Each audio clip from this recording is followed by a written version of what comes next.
Good afternoon, ladies and gentlemen. I would like to welcome you to today's panel, which is going to be on the strategies for success and growth in tech startups. I would like to welcome our wonderful audience here today, and alongside with my amazing panelists for today.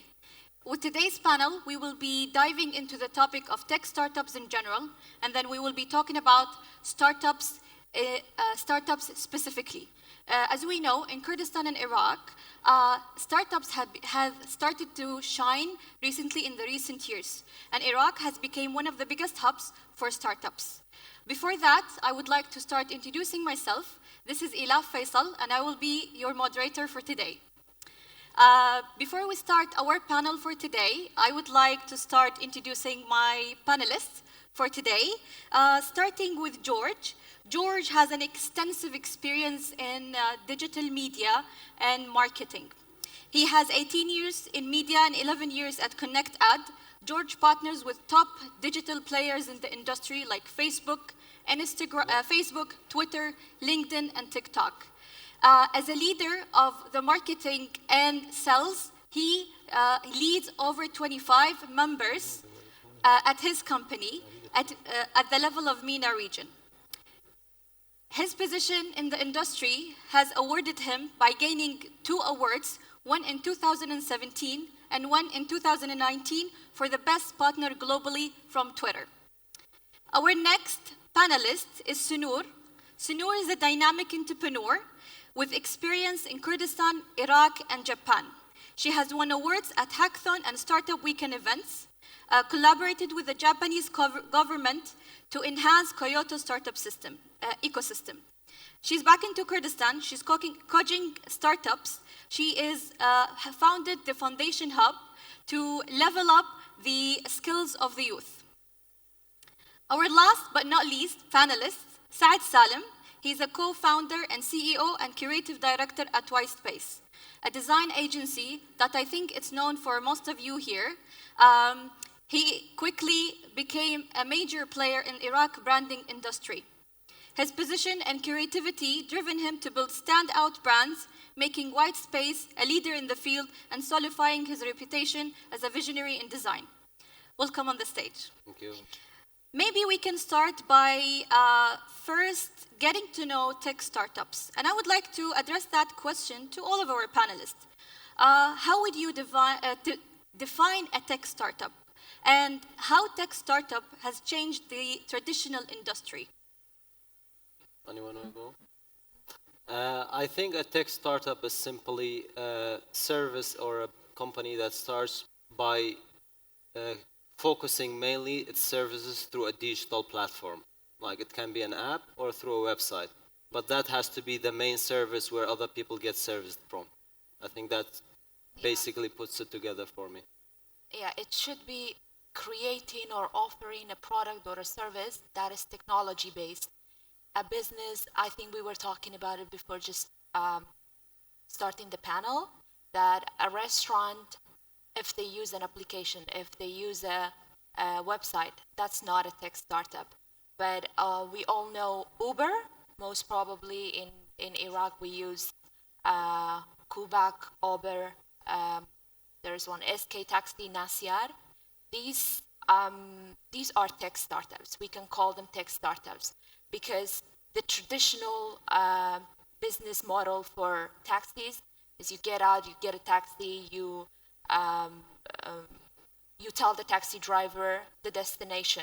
However, this is the same problem that these applications will solve, but in a different way, which is using the application. You get the taxi, you don't need to say anything. It will come to your door, it will take you to the destination, it will tell you how much it costs without you saying a word. So this is an example of a tech startup.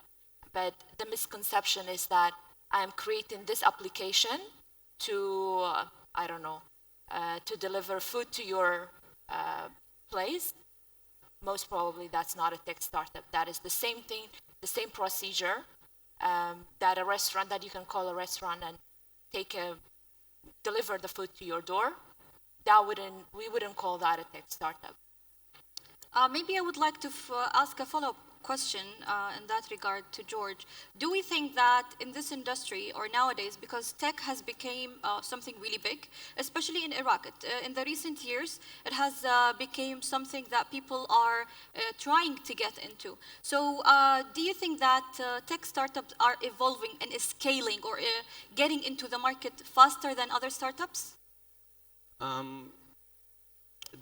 It's not if they are getting there faster than others than the other startups. I think, especially, I've been in Erbil for 4 days at the event, and I think every person or every other person I met is an entrepreneur and has a startup, which is more or less unheard of. You know, every person, and I think this goes back to the first question: tech startup or not? Because most of the people that I met with, some very interesting people.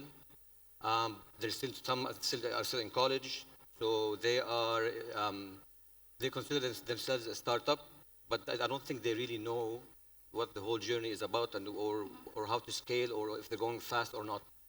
So to answer you, I see that yes, the market is all about startups, and I see that the market people are really into the whole startup environment. Scaling is or going faster than others as a tech could be the case, but it's a very long journey. They need to understand that it's a very long and turbulent journey. So it's not about getting there fast, doing it now, and I want to be, you know, somewhere else tomorrow. It's not the case at all. Yeah. So this, and I think, Tad, you know all about this as Can well. I So. add something to George's answer? I think they're not necessarily scaling faster, but it's more clearer to us because they're in the forefront of digital media. We see them every day, hear stories. But most companies that are traditional or startups that are traditional, you rarely hear their stories, how they raised funding, how did they scale, what's their base idea. But tech startups is nowadays much more publicly available to us, so we are aware of their stories. So we are like following day to day.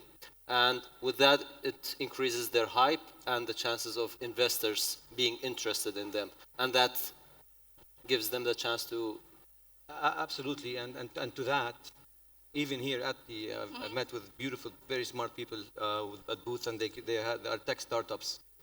And I think they're doing amazing jobs, and the ideas they have are brilliant.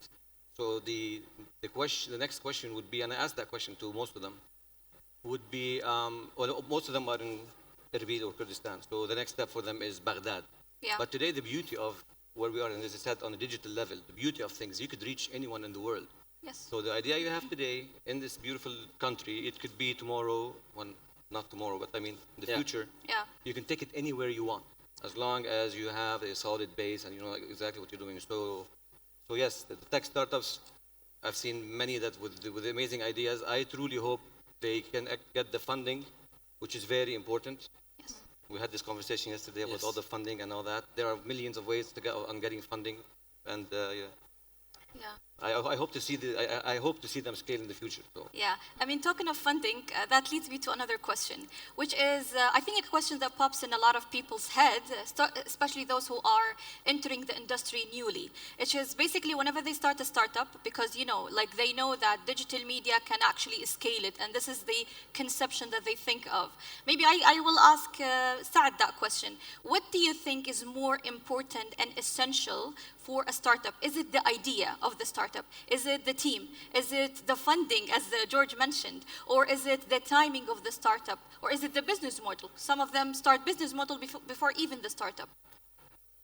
Yeah, I think from what we have seen around, I think timing is the most important. I think Snoor agrees highly on this.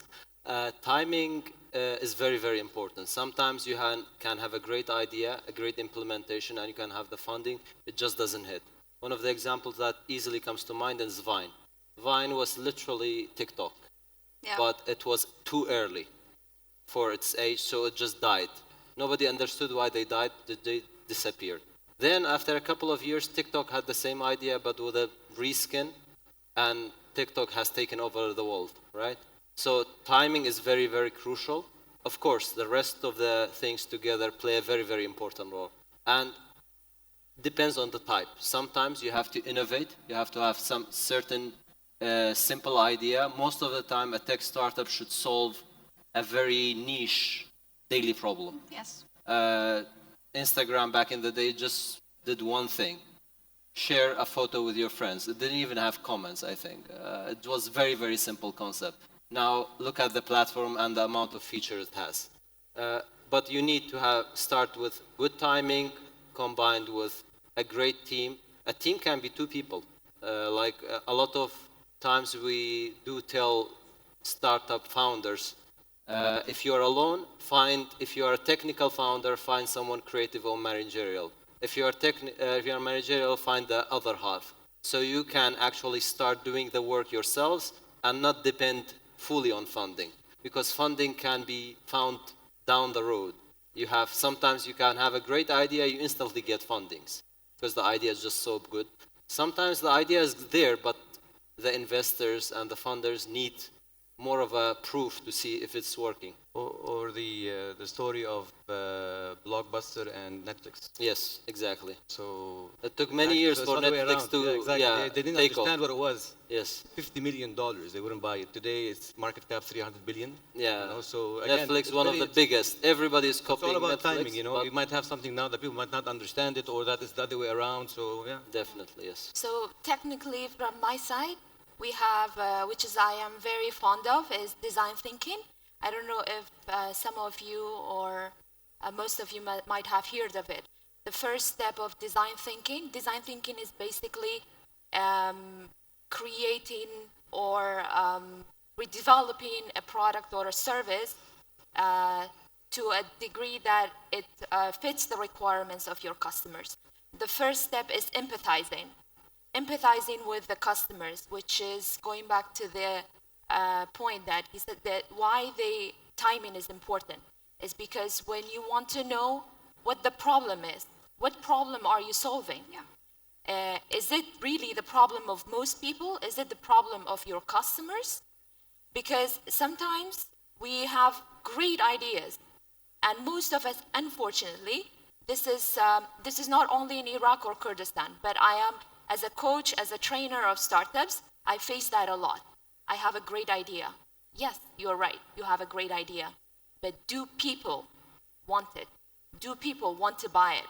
And there is a survey in the US, around 80, this is from 2021, I believe, around 80% of startups fail, and 42% of these failures, the reason is because they haven't understood the problem.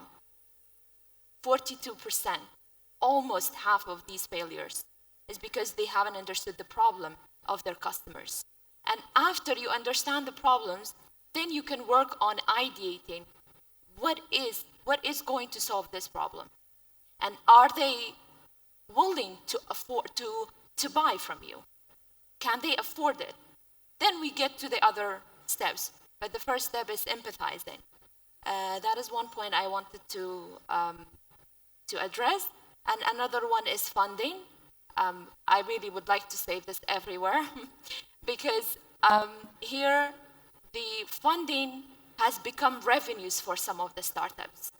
Unfortunately, this avoids the startup founders to develop business mindset.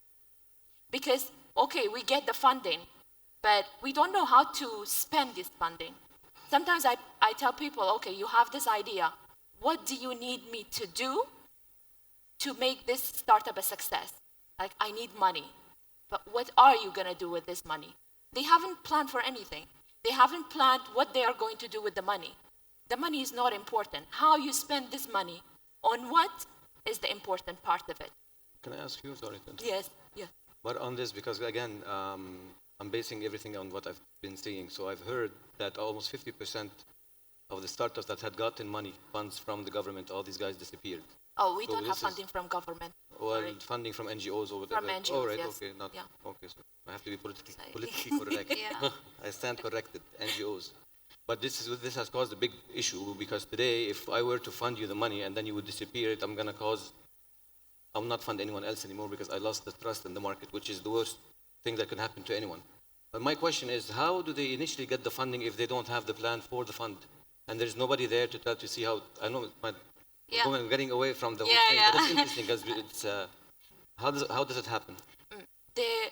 in my opinion, the startup ecosystem in Kurdistan and even in Iraq is not very mature. So sometimes those funding are even for the ideation stage or the seed stage of startups. Sometimes even if you have the idea, they will support you, they will fund you. Okay. Or maybe it will depend on All the right. profile of the All right. person So or there's no the strategy founder. behind it. Yes, yes. One of the- I don't think we don't have any funding for Series A, which is like the third stage of round. You don't third have, round. you're saying you don't have it? I don't think we have it. Okay. So Noor, I can you maybe explain the yes. funding Stages? scenes? Yes, I think that's one thing even I don't know too much about. So No, She didn't prepare for this question. yeah, I think. We'll take I think Elaf, we not- are taking over. the next.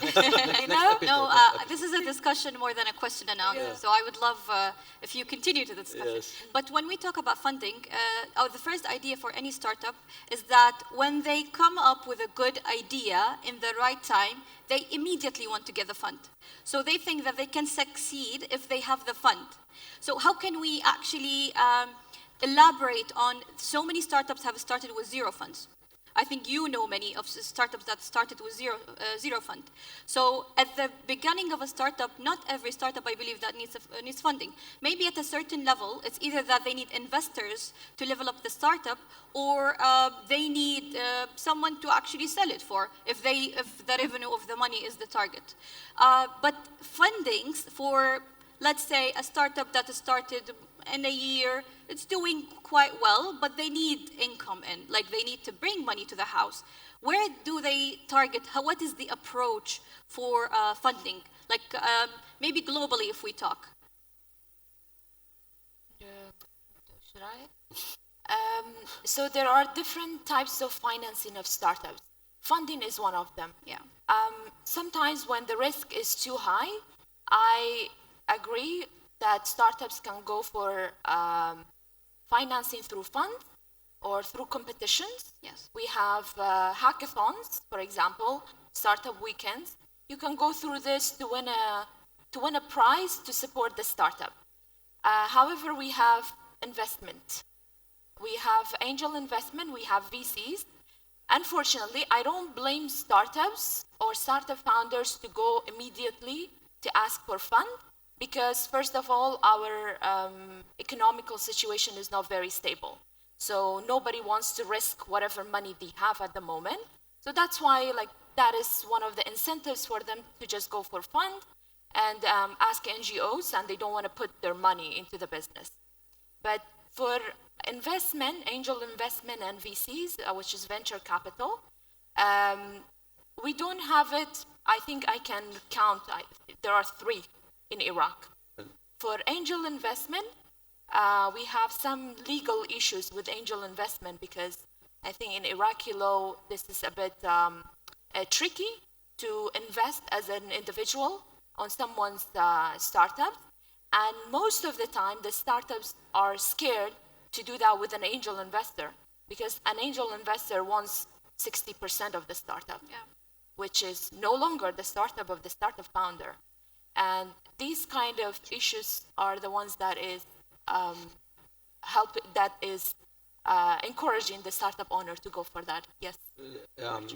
By the way, I agree with what you're saying. Spot on. Again, to find the fund, to raise the fund, if you have a solid idea and you believe in the idea and you have the proper setup and you have the right timing, and I think one of the most important aspects of the business is the team that you have with you, on board with you. So the funding can be it could be through connections even. It could be through people you know, from one person to the other, that gets you to that person that wants to invest money. There are a lot of people in the world that have so much money and they don't know what to do with that money. Yeah. I'm not one of them, but then again, a lot of those. So these people that if you have an idea, they would love to invest with you. Now the problem here is, if you're still small and you want to get an investor today, he might get 1% at $1. Whereas if you don't take them on board today and you work on your business and you grow that business, that 1% might become $1 million. So this is, again, there are so many different factors that you have to consider as a startup. And that's why I believe you have to have a very solid plan You have to have, and again, you want on a product level. Yeah. Do you want to be a follower? Jeff Bezos says, don't be a follower. Yeah. Do you want to be a two-man team? You want to be the Larry Page? You want to go to the garage and come up with, work for years on an idea that becomes $1 trillion company? Again, so it's all about what you really want to do, and you have to have a proper solid plan and a solid product. On a tech level, which becomes more interesting, you have to understand that your tech product, your platform has to be, first of all, you have to invest on that platform. You have to spend money. You have to make sure it is at the forefront of platforms. It cannot crash. You have to make sure to upgrade it every single time. So and because when you want to grow and you actually grow, you might find out that you cannot handle all that within that platform. So you fail. So again, there are different ways of looking into it, different ways of finding the funds.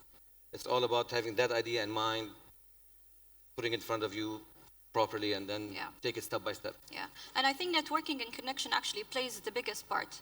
I mean, if we reflect Iraq and Kurdistan specifically, a lot of things that can be done through connection. There are a lot of startups that they have the great idea, they're waiting for investors or people to fund them, or they're like, okay, I don't need to go and connect and network. But I think connection plays actually a great deal in startups industry. Yes, but you need to be careful again. You don't want to go to a connection or start or a fund, somebody who's going to fund your business. Sorry if I'm taking a lot of time, but you don't want to go to a person, because I heard your story yesterday. Yes. Interesting. Take your time. You don't want to go to a person and tells you, I want to give you $50,000 and I want 60% of your company, whereas your company is worth $1 million. So you don't want that. So what this means, choose the right connection. Yes. And why should it be all in Kurdistan or in Baghdad or in Iraq?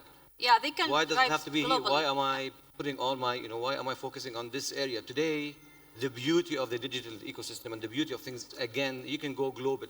Yeah. So why do you want to stick to this part of the world and you want to get that investor that doesn't understand your business or adds no value to your business, and he wants to take 60% of your company? Why? Yeah. Yeah, and I think any startup aim should be, after being, great locally. It's basically globally. They should target global companies. They should target global partners, because this is how a business can evolve. Maybe we can stay with you, George, for another question, which is related to. Can I add one thing to the funding? So we are not on George constantly. Y Combinator, one of the global funders of tech startups, accelerators, I'm not very good with lingos you guys use. So, like, one of the things they constantly say is that they don't invest in ideas, they invest in the person. They believe in the team that's behind them, the founders mainly.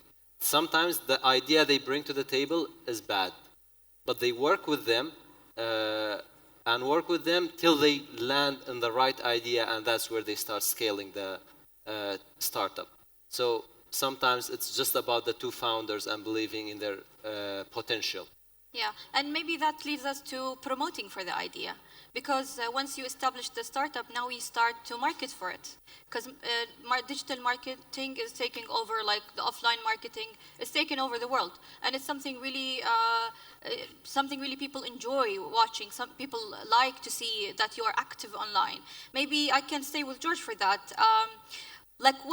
From your experience in digital media, how can tech startup in Kurdistan, or maybe globally, can effectively leverage digital platforms and grow their presence online? This is the fun part. I can see my team now. They're smiling because this is what we've been talking about. That's also marketing, I believe. Yes, absolutely. So the team here, we work with for a company called the Medium Group, and we exclusively represent the Google ad business in Iraq.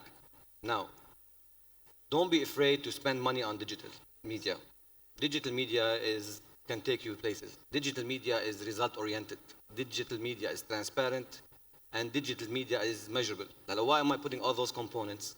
Because if you go 10 years back, or whatever the exact date, we had TV, linear TV, and we had outdoor, and we had magazines and radio. None of those is measurable. Not in our region, anyways. Not even in the GCC. So, not even in the advanced areas. So we don't have people meter. I'm not going to go into the details, but what I'm trying to say is digital media, one, it's so scalable. you could reach any person you want with the right message at the right time. So, and it's result oriented and it's measurable. So, of course, if I were you, I would definitely start with Google or with YouTube. Self-plug. And you take it from there because honestly, it is so scalable. And the most, and the, by the way, the most valuable asset in the world today is data. Yes. So this is the beauty, and this is where we come, again, as Google, we are the pioneers on this, the biggest brand in the world. It's all about data. So the more data, we have billions and billions of data points on a daily basis. I think we have 20 million users, Google users in Iraq alone. So we have so much data on this. And what this means is, you as a startup, because startups, you don't want to spend a lot of money now because you don't have a lot of money. And today, as a startup, that every dollar you put online or for marketing, you're going to be, it's a lot of money for you. Yes. So that's why you need to make sure that that dollar is really, truly valuable. And you want to send that message to the right person. So if you wanted to target a certain individual, you could only do it through digital media. It's so precise. And this is why the most important part of it is, yes, use digital media, be very smart about it, be very smart on where to spend it, and most important is when you come back and see with the result of the campaign, so you learn from it, and it works. So don't be afraid to spend the money on digital media. This is my Yes. 2 cents on the matter. Yeah, and I think like that needs a strategy. So what are the proven strategies that have been implemented globally that proven that took a startup from a small startup to something bigger? What are the strategies that I think you need to answer. No, I'm not going to answer. Your field. I would like to add something to what George Yes. said in terms of using social media or digital media in general. Please don't be scared to ask, because you can never know. One person I use LinkedIn, and I have sent messages to many people.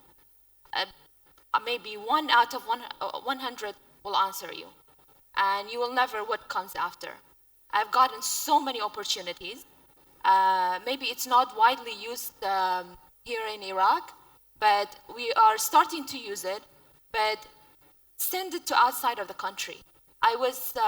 When I was in Japan, I was sending messages to Microsoft employees, to Google employees, and you can't believe it, I got them all.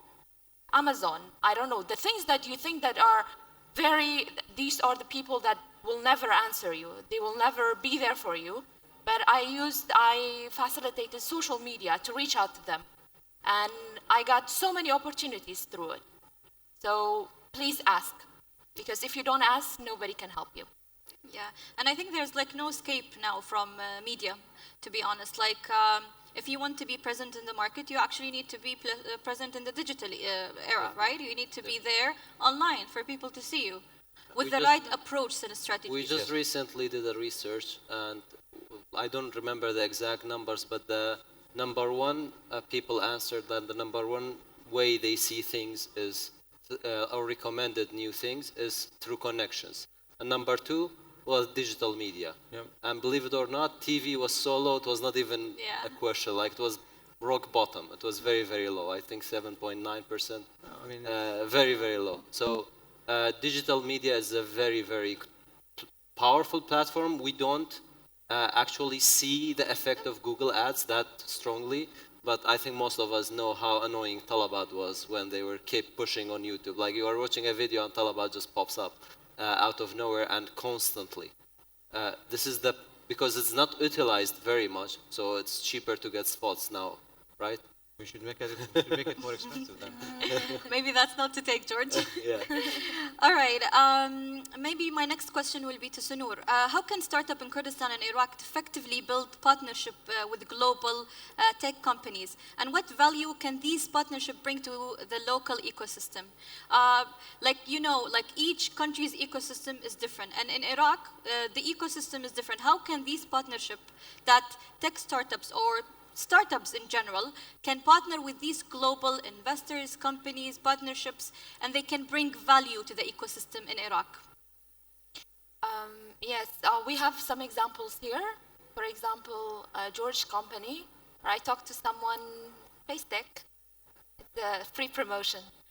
They are partners with multinational companies like Oracle, Microsoft, Google. Uh, you have to look at the shortcomings that are in the ecosystem in the country, in Iraq or in Kurdistan, and again, we come back to the empathizing, understanding the problems that we have, and whether these tech companies, giant tech companies, they can bring value and solve these problems that we have. This is one of the ways or approaches for startups here to implement or to bring these technologies here, because I'm now with recreating the wheel. So if they have some solutions for the problems that exist, then this is one of the ways for them to partner with tech companies. And also, in terms of when you partner with these companies, it's not, I have worked with a Microsoft partner, so I know that it's not only selling their products, but they empower you, they train you. You can get consulting from them, you can get support from them. And this is very important to empower the people in your team. On that note, an actual example, we use Notion for project management and a lot of in-house management. And Notion was quite expensive for us at the start. One of my guys just randomly wrote an email to customer support. We are a startup starting in Iraq. We need your support. And they actually gave us free access for 2 full years. Wow. And they saved me around $1,000 in 2 years. That's quite something, just through a cold email. So like you said, sometimes you have to try 100 to get one voice. And this one was that, we got it at the start. It was like the start. But LinkedIn is a very powerful tool. It's a very, very powerful tool, but you need to have a well set up profile. People understand you. It's not for showing off. It's for connection. It's not for happy birthdays. It's not for these things. It's for actually talking business with others. And it's very easy to get to people that you could never be friends with or on Facebook or on Twitter, but easily on LinkedIn, they accept your invitation, or you can just follow them. I think Sunur said something very interesting. It's the educational part of it. So the more you understand the platform you're working with, this is where you can really stand out and do it the right way. So you have to understand it. Just ask the questions whenever you have to ask. Don't be afraid to ask. If you got this. It's interesting, the story. You got the support free of charge, so it works. Yeah, unfortunately, in Middle East, we have this culture of I can do it, even though you can't, or I know it, even though you don't know. Some people who know Russell Peters, he has a video on that. Like in Arab countries, including Kurdistan, everyone knows everything, but it's really okay to say that I don't know. Help me. Yes. Can you do this for me? Definitely. And you don't need to know everything, especially now, knowledge and information is so abundant, like nobody can follow up with everything that is in the market. So asking for help is one of the... Yes, and actually not knowing something is the start of learning something new. So whenever people in a circle that they know everything, I think they're in the wrong circle. Maybe this is one of the challenges that everybody face, or like we face in the industry, that they come approach us and say that we know. What are the common challenges that startup face? Like let's talk about the beginning of startup, like when they start to establish it. What are the main challenges that you guys faced, or you have examples from globally faced and overcame these challenges? Maybe I can start with Saad for that. I'm thinking about the challenges. You don't need to think about it. Yeah, there are many. I don't know which one to, because there are so many. Okay. Building a team is one of the very challenging across the world. the entire journey. It's a very hard one, especially when you have a company culture and you want to stick to it. You don't just want talented people, you want people that are talented and fit your culture. This is a very hard balance, and especially keeping the team with you, especially with something like our ecosystem is very fresh, it's very new, it's still at the beginning stage, so you don't have many people who are experienced enough in the field so they can lead and teach the newer generation. So you have a very hard time finding like good things, good team members. One of the things that I notice is investing in these people actually can like give you a very good result, can be a very good investment. I have a couple of team members that joined me and were not that experienced. They didn't solve my problems, but over the years they had they had this spark, this passion for the work that I knew they could, with the right direction, they could be very good for the business. All right, but what about, because I know this happened, but if you can tell us, because sometimes if you're a startup, you don't pay high salaries. Yes. So today I'm coming to you and I really want to work with you, but I'm getting an opportunity at this similar company with much higher pay. How do you convince them to work with you? And do you give any equity? And is it common to give equities? It's not very common. No, equity Okay. giving is not very common, but I have given it. All right. I have practiced that one. You have to be a little careful how you give it. I have learned the of hard course. way. But the thing is, sometimes you just can't control the person. They have other priorities more important than you. And this is something as founders that we need to understand. People have their own lives. They just don't live for you. So you need to understand and prioritize their needs above yours sometimes. So you need to address their needs. That's one way. Sometimes the salary might not be their need at that moment in time. You can fulfill the other needs. Sometimes they just want to learn from somebody experienced enough. As I said, Okay. we don't have enough experience, so they are eager to learn. I had one intern that started with us. I told her, I don't see a future for you with us. I was very honest with her. She was like, give me a chance. She had a very strong personality, very good work ethics. So I was like, okay. We gave her a chance. 3 months went by. I still didn't see it. She stayed with us for another 3 months. Imagine somebody staying with you as an intern for 6 months. It was paid, but the payment was not that much. It was just covering transportation and food. But imagine that perseverance. Just from that, I knew this person can continue and become stronger and stronger. And she eventually became full-time and stayed with us for 2 years. So just because she had that perseverance in the first, and this applies to every kind of founders. Like you had the story of Netflix. They fought blockbusters for a very, very long time. Nobody knows who Blockbuster is anymore. Exactly. But they were the big monsters back then. Yeah. But that's keeping the wheels running and believing in your ideas. Sometimes not being too stubborn. You have to shift and change. Netflix definitely did that. So you can land on an actual product that services people. Yeah, I mean, team can be one of the challenges that I think every company, corporate startup can face, because it's not easy to bring skills and it's not easy to let go of skills. And once you bring the person, train the person, it's not easy to let go because that will change the game. But a lot of startups have started and got crushed from the beginning.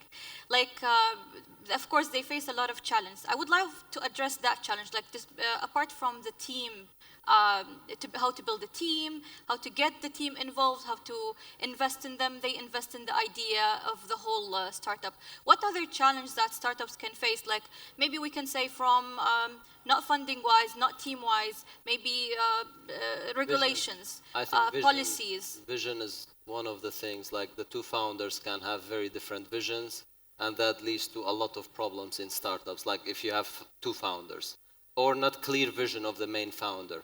Like you have to think about the future and where you are going. But you also did mention something interesting, Ilaf. I think like not knowing who you are serving, like customers, like if you don't understand who you are working for or what you are building for, is also a big problem that will, like you don't understand your customer base or what they need. And you are there to serve them. So if they don't need you, they're just gonna walk away. Yeah, maybe that leads us. Yeah, Sunur, you had. Yeah, regarding the regulations, that is the infrastructure and the ecosystem. As Saad said, the ecosystem is not ready. Like simply, for example, we don't have angel investors. We don't have angel investors who understand what startup is. Because I know investors, they are approaching me. They are telling me to recommend startups to them, to invest in them. But they ask they ask a percentage of their profit monthly. A startup doesn't have that. It's not a corporate to give you dividends per month or even quarterly or even annually. So this is one of the problems, that we don't have this mature ecosystem that can support startups. And in terms of government policies, we have a lot of complicated procedures. Now the registration of companies is online. However, it's still very complicated. You register it online, then you have to visit multiple directorates to get this signature from this ministry, get this signature in that ministry. And that kills creativity. It shouldn't be that difficult. And for example, we have renewing licenses. You have renewing licenses annually that you have to pay for. And I know startups that they haven't made any profit, and they had to pay $2,000 or $3,000 to do these to follow the regulations of the government, which is not fair. And why would I do this to myself? There is no support on that level from the government. They don't. Now as a they startup, are- they look at it differently, maybe with a special rate or. Now they are trying to change the regulations, and they have announced some of those policies that they want to change. For example, no tax for 2 years, and decreasing the registration fee to $50, but still not implemented. And I don't know if they are going to be implemented, but for sure, if like digitizing the procedures that, for example, I'm from Slemani, and if I register a company, I have to come to Erbil, and I have to, what if people cannot do that? What, like, you have to spend money on that, on the procedures of registering, and on your startup, which is a lot of overhead for startup founders. And sometimes they just go without registering their companies. And none of that is supported digitally by the government, so you can do the processes or through the government website or app that We can have save it. you a lot from point A to point. You do some of them No, not online, point but to not point. all of them. Yeah. You can do some parts online, but not all of them. So you have to have. Well, maybe we should work with the government then. We should get them digitized. With Startup idea. Yeah. That's how they. if they listen, that's good. Yeah, You make them listen. maybe that's as a feedback, but we can link that up to customer feedback in shaping the startup. If we have a startup that succeeded in the market, now now it is with end users, right? Once it's with end users, then we get feedback. Sometimes it clashbacks, and sometimes actually it evolves the startup. It levels it up to a different level. So, George, that question is to you. What role does customer feedback play in shaping startups' market strategy? Because we know, like every startup, every ideal startup should start with a strategy how this startup is going from A to Z. But customer feedback can sometimes get in the way of changing that strategy. So how can we reflect on that? I think Saad answered some of that a minute ago. Yes. It's all about you having the will to change to change some of your vision throughout the process, because there is no one size fits all, and you will always have negative feedback. You have to have the right, and I believe in team. For me, the most important factor is the team that you're working with. So you have that. You listen to the customers, you work on what the customers want. This doesn't mean that you have to answer every single customer need, because it's just not going to happen. Yeah. But you turn things around. Like TikTok at the beginning, when TikTok came out, I'm telling you from a digital media perspective and how the brands saw TikTok. So how it was perceived as a brand. Most of the brands and the global brands, obviously, are the ones that understand the market very well. They understand their consumers very well.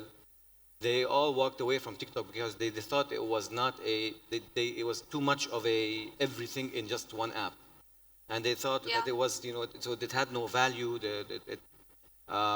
With all due respect, so the people that they wanted to target were not even, they knew they were not on TikTok. It was more trash. Yeah. So TikTok, they moved things around in no time.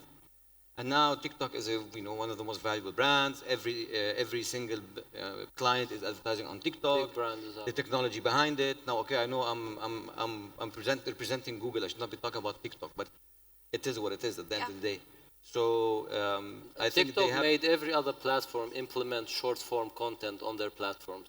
Yeah, Like, and that's one thing. Like it became so valuable, everybody else had to adapt. This is one example of listening to customer feedback. Customer wanted this. Yes. So you have to listen Yes, and yes. adapt it. yeah, yeah. And I think like it came out in a really great time when people had COVID, Yeah. everybody was home. So this is like lead us to problem solving. Basically, like they did a good market assessment. They assessed the needs in the market now, and they came up with TikTok. And the right timing was during COVID because people were at home. People were into something new, something that is engaging.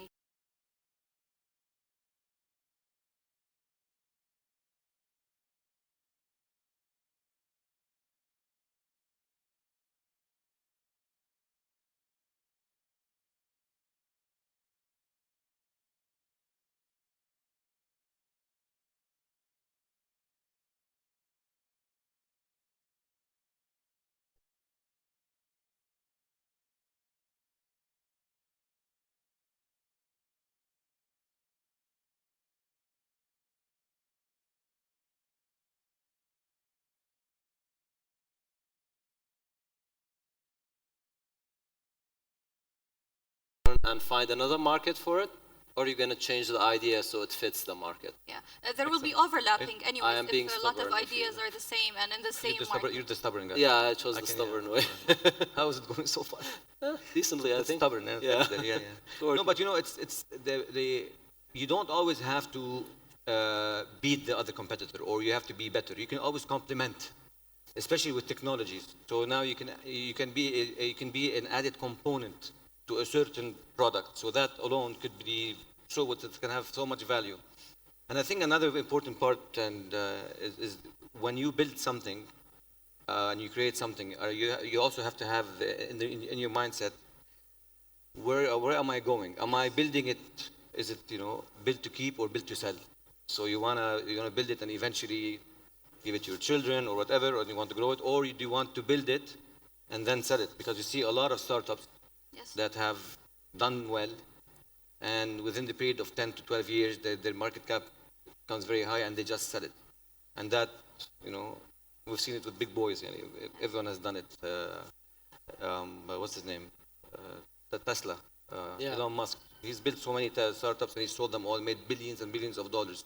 So for him, it's all about how you see it happening. And you just have to make sure from the start you have the right strategy in mind, you understand your market, and you have the right people around you, and you take it from there. Yeah. Yes, market understanding is something very essential. As I said before, sometimes people, like maybe an idea succeeds and people start copying and doing the same. There will be anyways overlapping in the market. People don't need the same app twice, 3 times, 4 times, for example, or the same products in different shapes. They need something new. So I think what we are lacking here is good market assessment in Iraq or Kurdistan. Good market assessment that assesses the current needs and the needs that actually change within time. Like 4 years ago or 5 years ago, tech industry was not as improved as now. But now, because things are becoming more digitized, different generations are targeted. Like now we have Gen Z, we have Gen Alpha in the future. Traditional market is not going to work anymore. So good market assessment can lead you to your right customers, can lead you to good strategies, can lead you to the success of a startup, I would believe. Definitely, yes. Yeah. Yeah, Maybe we reflect more on policies. Like we talked that there are a lot of policies, regulations that can step into the way of startups. Sunur, that question is to you. What role do you see government policies play in fostering thriving tech startups ecosystem? Or maybe you can give us an example from like Japan. In Kurdistan, Iraq, are these specific policies change you would recommend? Like what are these policies that you think are stopping the startups from going to step 2? I think I mentioned some of them. Those changes, if they are made, they definitely make things easier. They ease up for startups, like registration procedures, the fees, the tax. These kind of procedures for startups will make it very easy for them.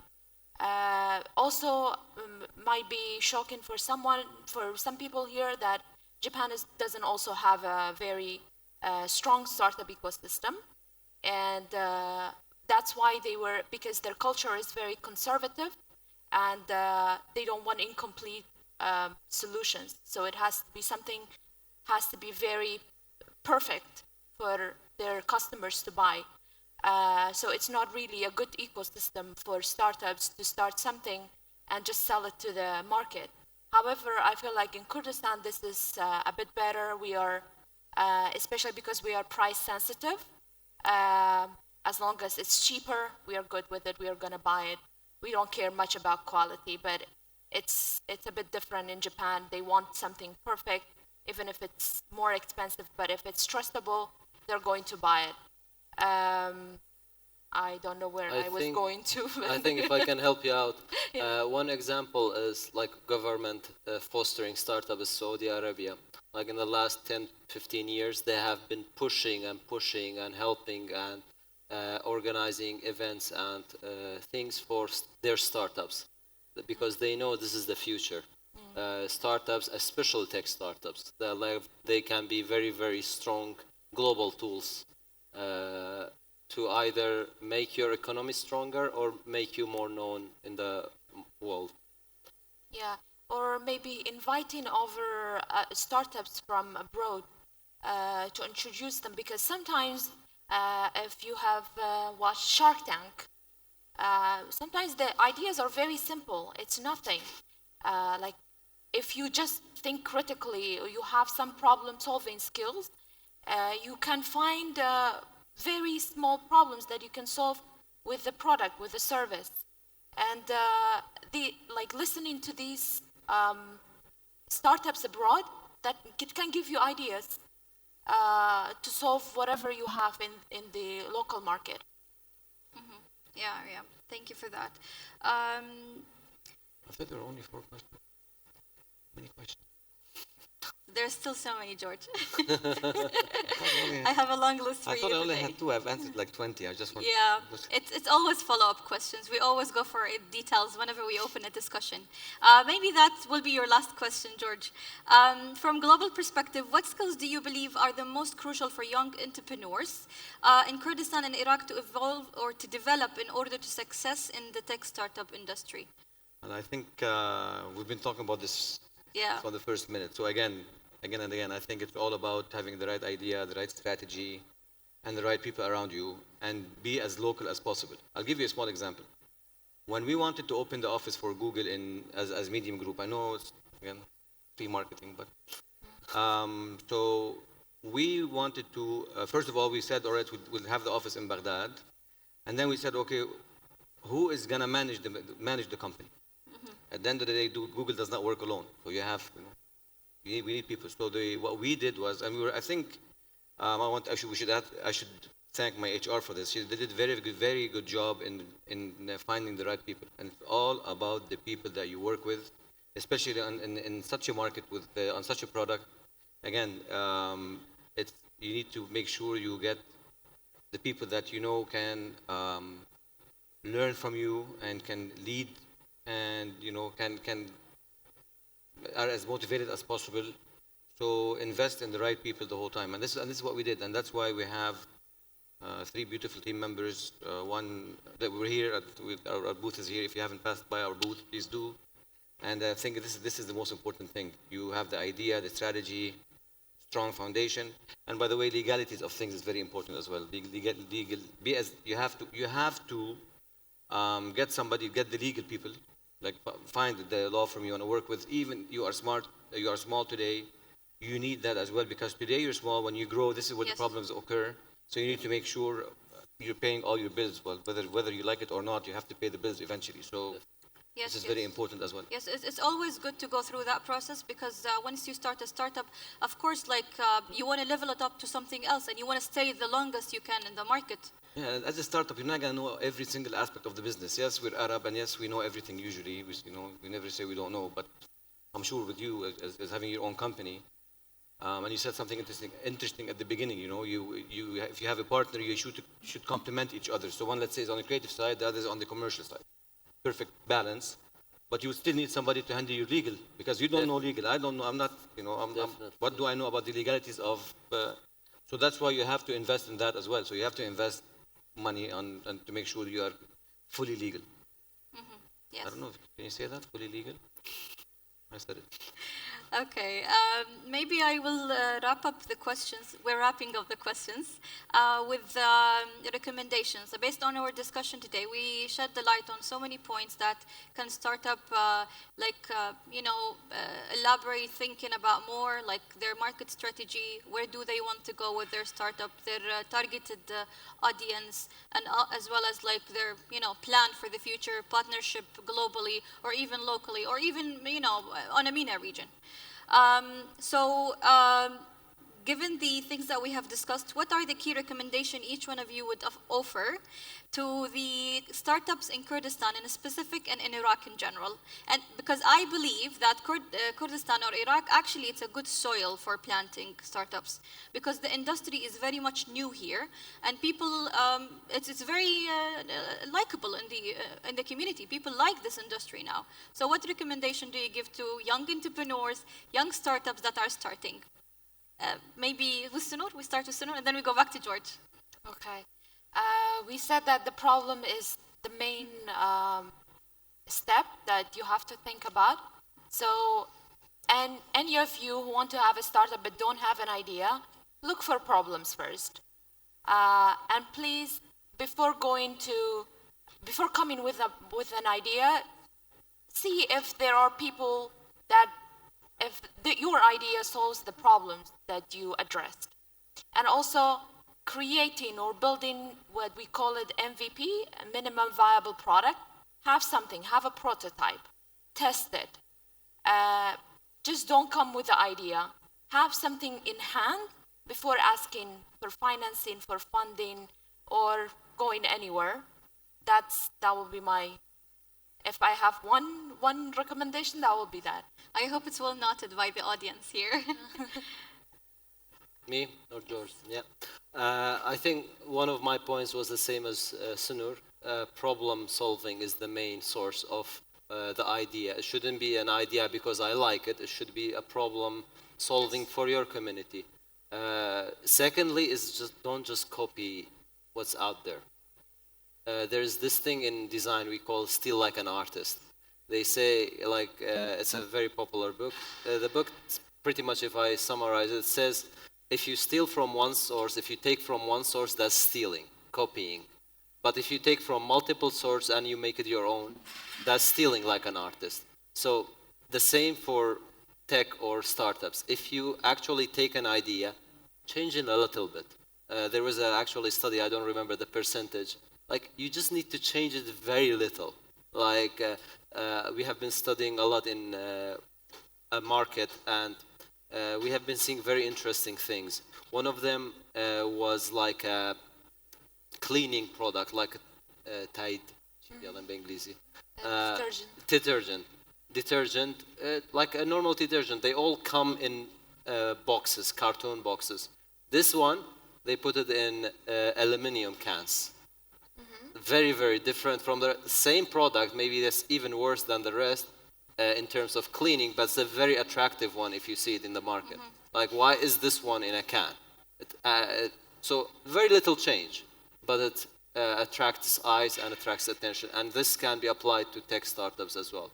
Just change it a little or understand. For example, I don't think Kareem changed the formula too much from Uber, but it was adapted to the local market. We had, when they came to the Gulf area, it had a problem of,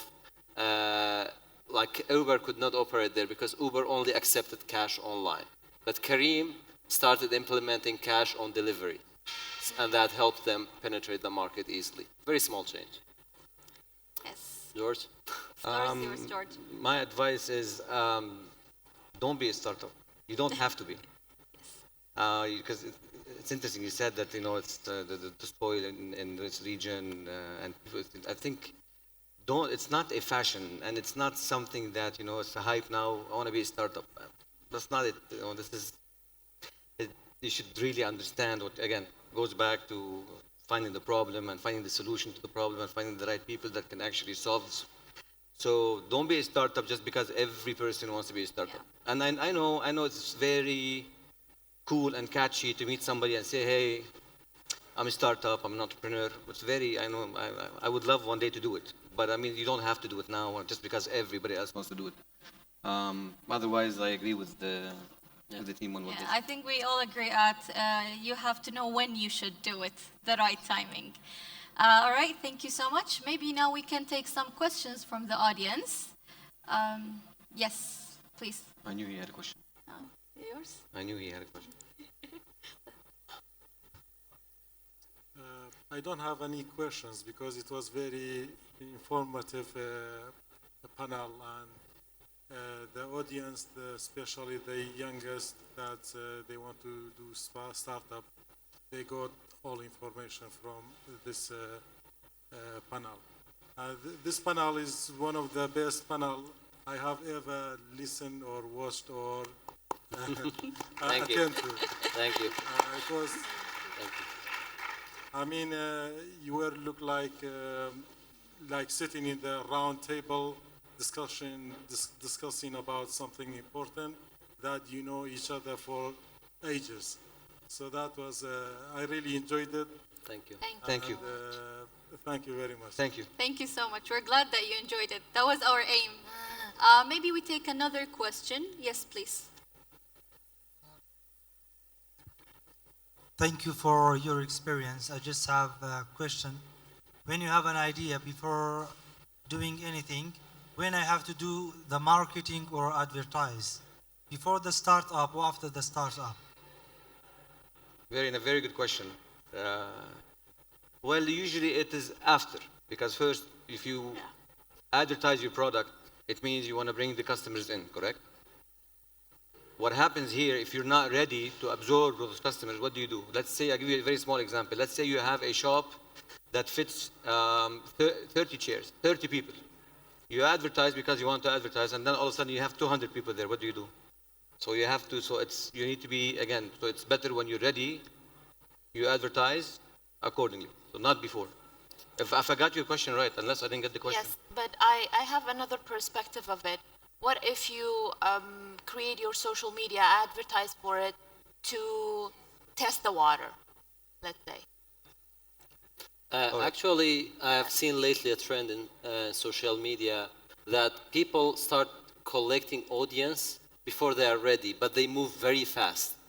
That you have to be very fast and efficient after you collect the audience. You have to deliver the result. I have seen a very interesting tech, not tech, but a startup that just builds products. The guy is alone, but he created interesting videos through social media, and he built such a hype, and then he delivered. And he has become a very big, successful one through this way. Absolutely. Again, it differs from startup to startup. But usually, the best practice would be, again, if you startup, if you're ready, if you are ready today, and you are a startup that got the VCs in, you have the funding, and you're a startup that is solid, advertise, no problem. Then you're ready. And I'm saying, if you're a startup and you're not ready, you should not advertise because you're not ready so you have to have the product and then you advertise for it.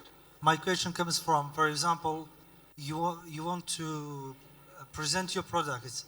Before starting the presenting or making in social media or in application, sometimes you are just want to mention in stories or in post social media, you just want to mention the questions.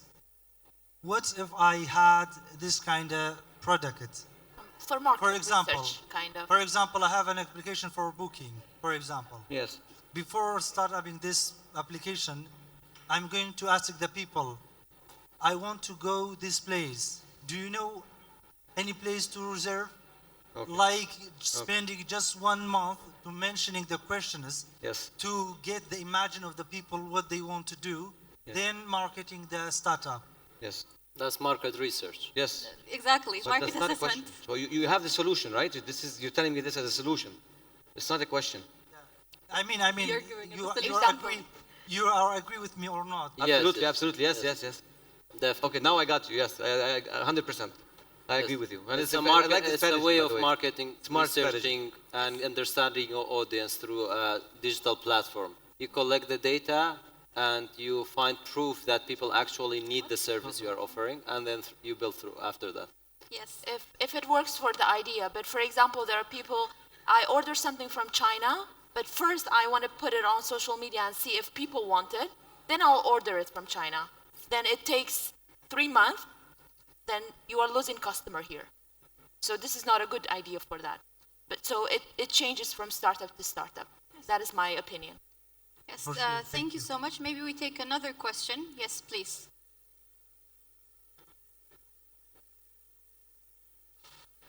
Is it working? Yeah. I have a question for Kak Saad especially. I want to ask you, how does our digital presence affect our startup is seen in the market? Okay, thank you. So in my field, my main field, which is design and branding, white space, normally we all say we don't have time to post online, we don't have time to show our work. But in white space, we adopted another strategy, was like we put a lot of importance on this. And this is how we became a key player, because people in the industry started knowing us through our strong social media presence. We didn't spend money on it, like advertising or sponsoring the post, which was just organic. But we put so much effort into this, like sometimes we would have client deadlines and we would have our own deadline. I would give importance to our own deadline. It's a very hard thing to balance, but if you want to be out there and be known in the market, I think you need to be available online and be accessible easily. Absolutely. In our region, social media is the main way to do this. Abroad, it's more of a website presence, but here it's social media. Thank you so much. Maybe we take 2 more questions and then that's it. We will wrap up. Yes, please. Thank you so much. Actually, for the last 3 days, I've been in many other sessions. I like it the way you guys are going through a friendly discussion. Thank you. This was great. So back to the startups. I'm a startup in real estate. I've been in real estate for the last 2 years. I remember one thing I liked that we took a lot of market assessment. I joined real estate. I left a very stable job to go to my entrepreneurship and I start my career because I found my passion. I believe before market assessment, before everything, you need to find your passion. And then I strongly believe finding problem comes through a very hard market assessment. I spent, in the first 9 months, I spent 6 months only doing market assessments to see where's the problem and how I can solve it, and it worked very well. And then,